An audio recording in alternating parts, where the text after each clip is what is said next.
Parliament శీతాకాల సమావేశాల తొలి రోజే పెద్ద నోట్ల రద్దుపై రాజ్యసభలో చర్చ ప్రారంభమైంది. పెద్ద నోట్ల రద్దుపై చర్చను ప్రారంభించిన కాంగ్రెస్ నేత ఆనంద్ శర్మ కనీస హెచ్చరిక లేకుండా పెద్ద నోట్లు రద్దు చేసి సామాన్యులకు ఇబ్బంది కలిగించారని విమర్శించారు.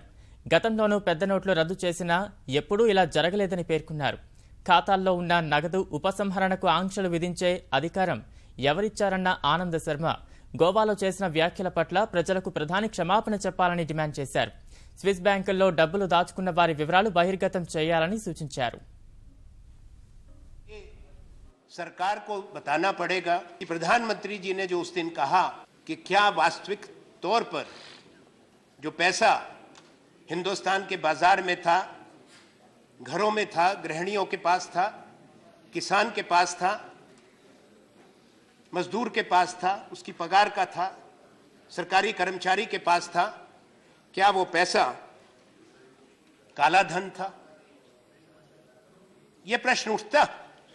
पूरी दुनिया में एक संदेश गया कि हिंदुस्तान की इकोनॉमी केवल काले धन पर टिकी हुई है। केवल अपराधी, काला बाजारी और नकली नोट रखने वाले हिंदुस्तान की इकोनॉमी को चलाते हैं। ये अफसोस की बात है। आप निर्णय करें, पूरे देश को कलंकित मत करें। क्या वो किसान जो मंडी में उसकी फसल की कीमत उसको अदा की जाती है नकदी में, क्या वो किसान काला धन लेकर आता है, काला धन लेकर जाता है? ये प्रश्न उठता है. నగదు మార్పిడి కోసం కోట్లాది మంది ప్రజలు తమ పనులను మానుకొని ఏటీఎంలు, బ్యాంకుల వద్ద లైన్లలో నిల్చుంటున్నారని ఆనంద్ శర్మ ఆందోళన వ్యక్తం చేశారు. ఎలాంటి హెచ్చరిక లేకుండా ఈ నిర్ణయం తీసుకోవాల్సిన గత్యంతరం ఏమిటని ప్రభుత్వాన్ని నిలదీశారు. ఉగ్రవాదులు నల్లధనం నింపిన సంచులతో ఆర్బీఐ వద్దకు వచ్చి నోట్లను మార్చుకోరని, ప్రజలకు తగిన సమయం ఇవ్వాల్సిందని శర్మ అన్నారు.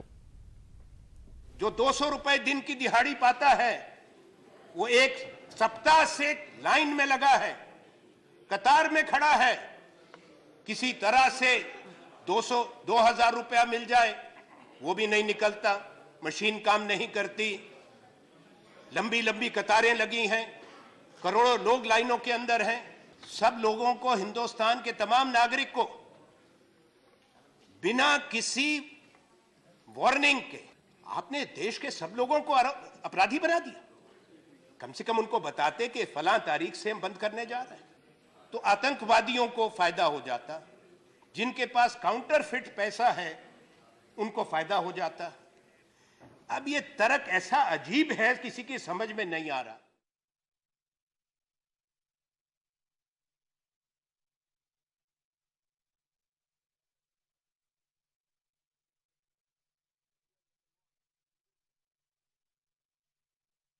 कौन सा अधिकार प्रधानमंत्री और आपका है कि बैंक में जमा खातों पे पैसा निकालने पर आप पाबंदी लगाएं? यह अधिकार किस कानून ने आपको दिया है? किस संविधान ने आपको यह कानून दिया है? ये कैसा देश आप बना रहे हैं कि पैसा हमारा हो, पैसा हमारा हो और आपसे भीख मांगे कि हमको अपने अकाउंट से अपना पैसा निकालने दो?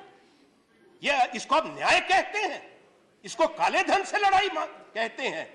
आपने आर्थिक अराजकता भारतवर्ष में लाई है. आपने हिंदुस्तान की जो अर्थव्यवस्था है, जो नकदी भुगतान पे चलती थी, आपने उसकी रीढ़ की हड्डी तोड़ी है. आने वाला वक्त आपको बताएगा. దేశ ప్రయోజనాల కోసమే పెద్ద నోట్ల రద్దు చేశామని కేంద్రం వివరణ ఇచ్చింది. పెద్ద నోట్ల రద్దుతో అక్రమార్కులకే నష్టమన్న మంత్రి పీయూష్ గోయల్ నిజాయితీ పరులకు మేలు జరుగుతోందని పేర్కొన్నారు. కీలక నిర్ణయాలు తీసుకునేటప్పుడు రహస్యంగా ఉంచాల్సి ఉంటుందన్న ఆయన సామాన్యులపై ఎలాంటి ఆంక్షలు లేవని పేర్కొన్నారు. నేరస్తులపై మాత్రమే ఆంక్షలున్నాయని పేర్కొన్నారు. हमने कई लोगों से जब चर्चा की 8 तारीख के 8 बजे के बाद, तब सभी ने कहा थोड़ा कष्ट है, कुछ ही दिनों का कष्ट है, और वास्तव में ईमानदार लोगों ने अपना पैसा डालना शुरू कर दिया है. हम देख रहे हैं कि आस्ते आस्ते कतारें भी कम हो रही हैं. 2-3 शहरों को छोड़ के आस्ते आस्ते लोगों को नए नोट मिल रहे हैं. अब 500 रुपए के भी नोट आ गए हैं, तो सब बैंकों से वो भी मिलना शुरू हो जाएंगे.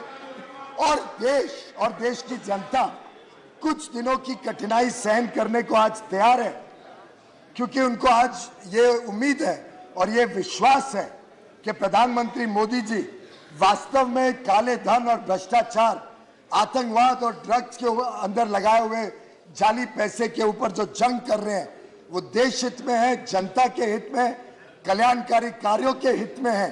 और आज पूरा देश हमारे साथ खड़ा है। मेरे मित्र नरेश जी ने कहा कि उत्तर प्रदेश को चुनाव को देखते हुए कदम लिया गया। फिर तो आप कहना चाह रहे हो कि इसका लाभ अगर होना होता हमें, तो इसका स्वाभाविक जनता का समर्थन है। इसका तो सीधा मतलब ये निकलेगा कि जनता का समर्थन है। तो मैं समझता हूं कि ये जो कदम उठाया गया है इसका पूरा अधिकार था प्रधानमंत्री जी को, इस सरकार को। इसमें कोई ऐसी परिस्थिति नहीं है कि ऑर्डिनेंस ही लाना जरूरी था। और रिजर्व बैंक मॉनेटरी पॉलिसी चलाती है। रिजर्व बैंक के बोर्ड ने यह निर्णय लिया और उस निर्णय के तहत 500 और 1000 रुपए के नोट को रद्द किया गया, पुराने नोट को, और नए नोटों द्वारा इस सिलसिला को आगे चलाया जाएगा। పార్లమెంట్ శీతాకాల సమావేశాలు ప్రారంభమయ్యాయి. లోక్సభ మొదలవగానే ఇటీవల మృతి చెందిన ఎంపీలు, మాజీ ఎంపీలకు సభ్యులు సంతాపం తెలిపారు. అనంతరం లోక్సభను స్పీకర్ సుమిత్రా మహాజన్ రేపటికి వాయిదా వేశారు.